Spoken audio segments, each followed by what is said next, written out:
So I'm here with Scott Harig from X-Rite Pantone, who's going to walk you through the G7 tool, which is very similar to the PSO tool or the Japan color. So take it away, Scott, and show how the users can drive value within their workflow. All right, so we made and had a lot of updates to the G7 tool in the last several firmware builds of this. So if we go to the enhanced, and on the second page, the main page is right here, but if you go to the second page, there's a G7 tool inside of this. So if you have no job templates loaded in here, you can go to our website, www.xrite.com, and if you go into the eXact download sections, you'll be able to find the G7 tools that you can actually download the libraries, and then you can just bring those libraries into eXact Manager and then just simply download it to the instrument. Very similar to the process we went through in loading up a Pantone Live library. You bring the files into the software, and then you drag it from the software down to the instrument. So I happen to have a job ready to go here, so I'm just going to push that and then continue on here. So it pulls up into a menu structure. Now, essentially, I have a sheet here that clearly does not pass anything to do with G7, but this is just kind of a demo sheet that we have that ships with every single eXact. It's in the case of every single eXact. So it's just kind of something you can kind of play with and take measurements of. So the first thing is going to pop up here. It's going to want to know what paper is. So I just come in here and take a measurement of paper. Okay. Now there is a paper compensation in here that's built into this. Okay. So you can turn that on, turn that off, and depending on what your workflow is and whether you're doing paper compensation in your G7 workflow or not, you can turn it on or turn it off. Okay. Now I'm going to just simply turn mine off for now and just simply be a straight workflow. All right.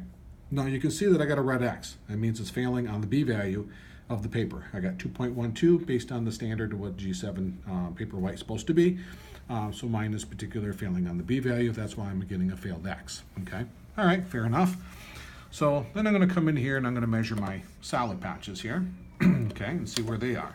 Now that one right there is giving me my best match. So it's telling me if I need to make a couple adjustments to get that in and make that adjustment better. I'm giving an orange checkbox. That means it's basically passing, but it's getting really close to being out of spec.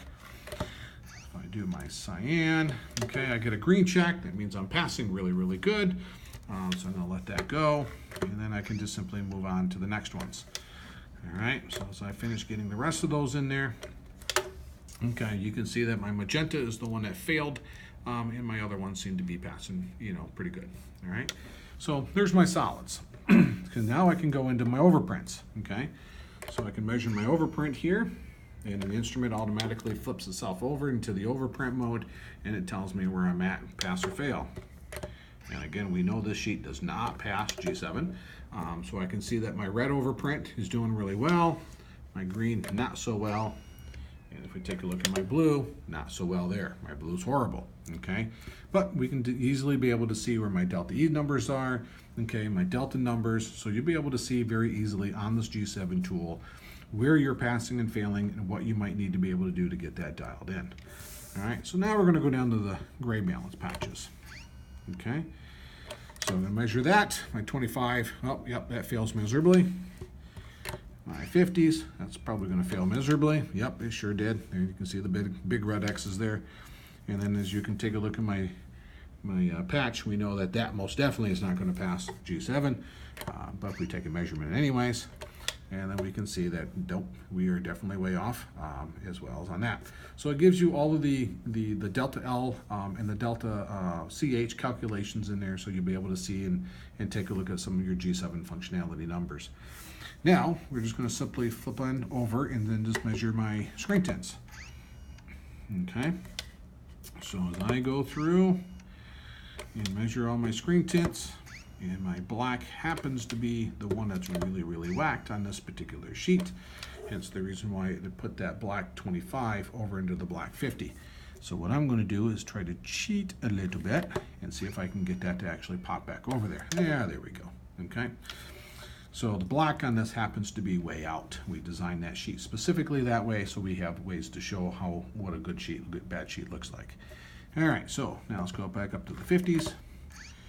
All right, now it's thinking that that's more of a 75. So on my 50, I'm going to kind of cheat a little bit on that black and see if I can get that measurement to pop over in there.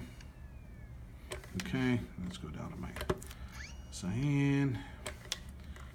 magenta, and then my yellow. Okay, and then finish up with my 75s.